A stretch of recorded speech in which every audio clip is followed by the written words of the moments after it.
पिछले एपिसोड में टिंग मास्टर अभी भी हार मानने के रेडी नहीं हो तो उसने टियानो पर अटैक करने के लिए अपने पास वाले डिवाइस शॉट को बाहर निकाल लिया था। लेकिन इसे देखते ही टियानो पहचान जाता है कि ये तो उसकी होमविंग स्वॉर्ड है। इसलिए हैरान होता है कि इसका होमविंग स्वॉर्ड को और कोई कंट्रोल नहीं कर सकता, जिसका मतलब है कि टिंग मास्टर जो स्वॉर्ड यूज कर रहा है वो असल में कॉपी है। लेकिन वही हम देखते हैं कि टिंग मास्टर को कोई भी चिंता नहीं होती और अपने पावर की यूज करके फिर से इन पर अटैक करने के रेडी हो गया था। लेकिन वही हम देखते हैं कि टियानो को मेंगे के बारे में चिंता होने लगती है और इसलिए उससे कहते हैं कि तुम तुरंत यहाँ से चले जाओ। लेकिन वही हम देखते हैं कि टिंग मास्टर उसे इतनी आसानी से जाने देने वाला नहीं होता और कहता है कि अब तुम में से कोई भी यहाँ से बचकर नहीं जा पाएगा। फिर हम देखते हैं कि तुरंत अपनी पावर को एक्टिवेट कर लेता है और अब इस तरह से इसका यूज करके इन पर अटैक करने के लिए भी रेडी हो गया था। लेकिन हम देखते हैं कि टियानो भी इतनी आसानी से हार मानने वाला नहीं होता, इसलिए वो भी अपनी पावर की यूज करके मिंगे को बचाने लगता है और टिंग मास्टर अपने अटैक से इनका कुछ भी नहीं कर पाता। लेकिन तभी अचानक से हम देखते हैं कि ड्रैगन इन पर अटैक करने के लिए आ गए थे,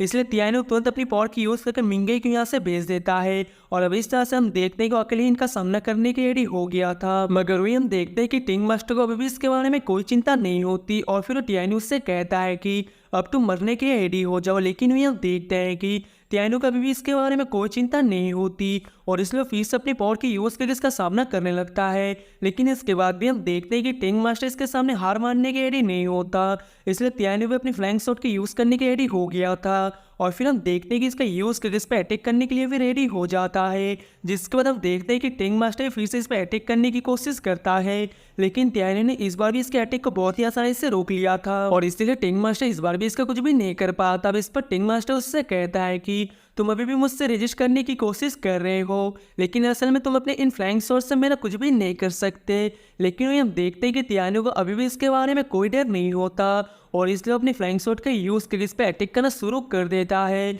जिसके बाद हम देखते हैं कि टिंग मास्टर भी अपनी पावर की यूज करके इसका सामना करने के रेडी हो गया था और इसीलिए हम देखते हैं कि उसका ये अटैक इसका कुछ भी नहीं कर पाता। लेकिन इसके बाद भी हम देखते हैं कि टियानो फिर से इस पर अटैक करने के रेडी हो जाता है और इसलिए टिंग मास्टर भी अपनी पावर की यूज करके फिर से इसके अटैक को बहुत ही आसानी से रोक लेता है। लेकिन वही हम देखते हैं कि टिंग मास्टर टियानो के ऊपर काफी गुस्सा हो गया था और कहता है कि तुम मुझे रोकने के लिए कुछ भी नहीं कर सकते। तभी इसी बीच हम देखते हैं कि मिस पिंग भी अपनी पावर की यूज करने की रेडी हो गई थी और इसलिए वो भी इसका सामना करने के लिए कोशिश करती है। लेकिन इसके बाद भी हम देखते हैं कि टिंग मास्टर ने अपने पावर से इसे बहुत ही आसानी से हरा दिया था और इसलिए मिस पिंग भी इसका सामना करने के लिए इसमें कुछ भी नहीं कर पाती। तभी हम देखते हैं कि मंकी डीमन डात और सियाओलाओ भी इस पर अटैक करने के लिए आ गए थे। लेकिन इसके बाद भी हम देखते हैं कि वे टिंग मास्टर के सामने कुछ भी नहीं कर पाते और अपने पावर की यूज की इनको भी बहुत ही आसानी से रोक लेता है। लेकिन इसके बाद भी हम देखते हैं कि टियानो सीधे इसके साथ फाइट करने के लिए आ गया था, इसलिए टिंग मास्टर भी अपनी पावर की यूज करके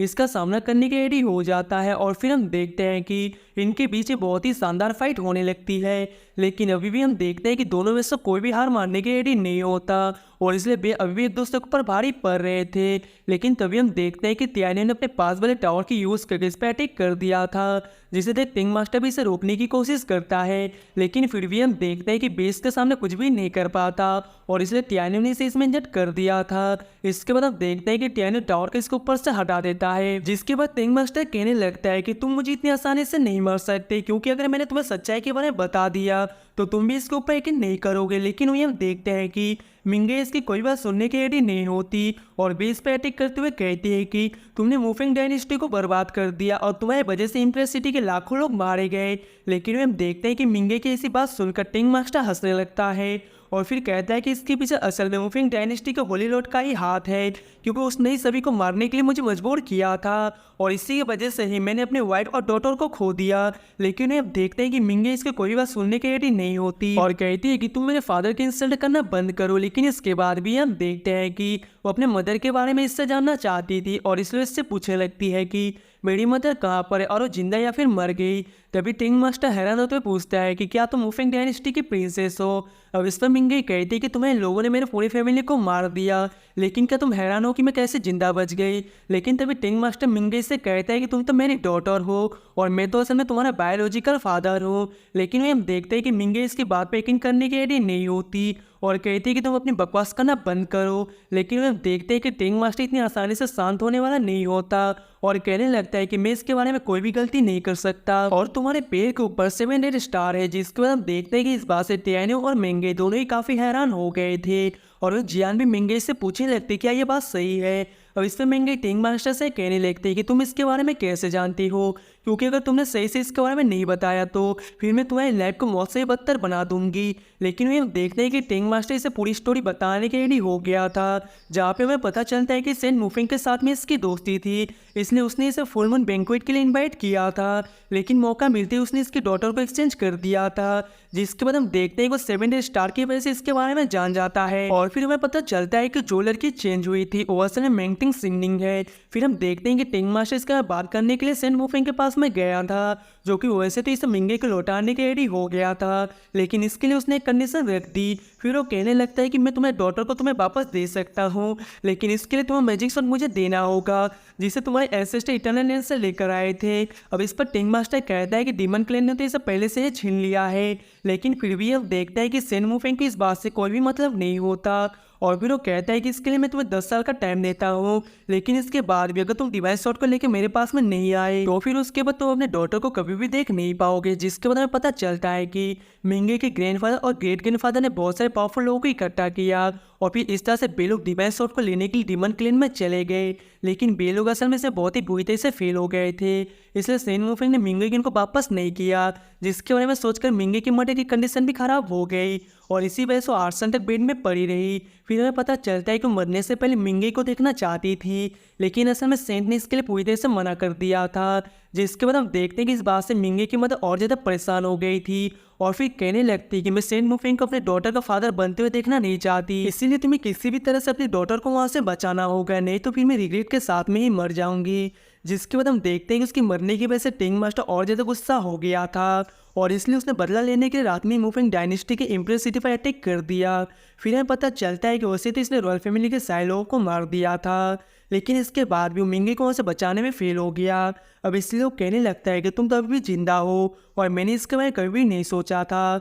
लेकिन वही हम देखते हैं कि मिंगे अभी भी इसके ऊपर यकीन करने की रेडी नहीं होती और कहती है कि तुम ऐसी कहानियाँ बनाने की कोशिश ना करो। अब इस पर टिंग मास्टर कहता है कि अगर तुम्हें इसके ऊपर यकीन नहीं है तो कोई बात नहीं, क्योंकि मेरे पास में इस बात को प्रूव करने के लिए और भी कई सारे तरीके हैं। और फिर हम देखते हैं कि बेसी इसके मदर की पेंटिंग दिखाने के लिए कहता है, जो कि मरने से पहले इसके लिए छोड़ गई थी। लेकिन तभी अचानक से हम देखते हैं कि टिंग मास्टर बेहोश हो जाता है और इसलिए मिंगे को इसके बारे में चिंता होने लगती है। लेकिन तभी तियानी इसे रोकते हुए कहता है कि तुम्हें इसके बारे में चिंता करने की ज़रूरत नहीं है, क्योंकि मैं इसे मरने नहीं दूंगा। इसके बाद हम देखते हैं कि तुरंत ही उसे अपने साथ में लेकर यहाँ से चले जाते हैं। लेकिन भी हम देखते हैं कि वो लड़का अभी ये सारी चीज़ें देख रहा था और फिर अपने बॉस से कहता है कि आपने तो इनको ऐसे ही जाने दिया। अब इस पर उसका बॉस कहता है कि तुम्हें इसके बारे में इतना परेशान होने की ज़रूरत नहीं है और मैं चाहता हूँ कि तुम जल्दी से सभी लोगों को टिंग डायनेस्टी से बाहर निकलने के लिए बोल दो। अब इस पर लड़का कहता है कि आप ये क्यों बोल रहे हैं, क्योंकि हम तो काफ़ी मेहनत से वहाँ पर आए थे, लेकिन क्या आप चाहते हैं कि हम केवल इसी तरह से यहाँ से बाहर निकल जाए। तभी हम देखते हैं कि वो गुस्से में इसकी तरफ देखने लगता है, जिसके वो लड़का कहता है कि ये मौका हमारे पास में काफ़ी टाइम के बाद आया है और इसलिए मुझे लगता है कि हमें इसे मिस नहीं करना चाहिए। अब इस पर बॉस कहने लगता है कि टिंग मास्टर तो टियानी से रिलेटेड है, इसलिए मुझे लगता है कि अगर टिंग मास्टर ने बता दिया कि उसे धमकाया गया है और केवल उसी की वजह से उसने वाल्फो होली सेक्टर पर अटैक किया, तो फिर हो सकता है कि टियानी उसके बाद टिंग मास्टर को जाने दे और इसलिए मुझे लगता है कि उसके बाद टिंग मास्टर अपने लोगों को लीड करेगा। अब इस वो लड़का उससे पूछता है कि अगर ऐसा भी है तो क्या हुआ, जिसके बाद उसका बॉस कहता है मैंने सुना है कि टियानी के पास में कोई मैजिक है और इसलिए लोगों के माइंड को बहुत ही आसानी से कंट्रोल कर सकता है, इसलिए उसे लगता है कि टियानी भी वहाँ पर आ गया तभी इस तरह से बहुत ही आसानी से हमें लोगों के बारे में पता लगा लेगा। लेकिन अभी भी हम देखते हैं कि लड़का इसकी बात मानने के रेडी नहीं होता और कहता है कि आखिर आप टियानी के बारे में इतना हाई कैसे सोच रहे हैं और वैसे भी तो ये सारी चीज़ें केवल आपकी गेस है। लेकिन तभी हम देखते हैं कि बॉस इसके ऊपर गुस्सा होने लगता है और अब इसलिए लड़का भी इसकी बात मानने के रेडी हो गया था। लेकिन वही हम देखते हैं कि लड़का भी अपने आप को कम नहीं समझ रहा था और फिर कहता है कि तुम तो अपने आप को बहुत ही स्मार्ट समझते हो, लेकिन अगर इस बार इसमें कोई भी गलती हो गई तो फिर इस तरह से नया बॉस मैं बन जाऊंगा। वहीं पर बॉस कहता है कि टियानी के पास में जो स्वॉर्ड है उसकी ओरिजिनल पावर तो सच में बहुत ही एक्स्ट्रा ऑर्डिनरी है। सो इसी के साथ ये वाला एपिसोड यहीं पर एंड होता है। उम्मीद करता हूँ कि आपको मेरी एक्सप्लेनेशन अच्छी लगी हो और अगर आप इसका नेक्स्ट एपिसोड देखने के लिए एक्साइटेड हो तो वीडियो को लाइक करके चैनल को सब्सक्राइब कर लेना। मिलते हैं नेक्स्ट वीडियो में, तब तक के लिए tata bye bye and take care.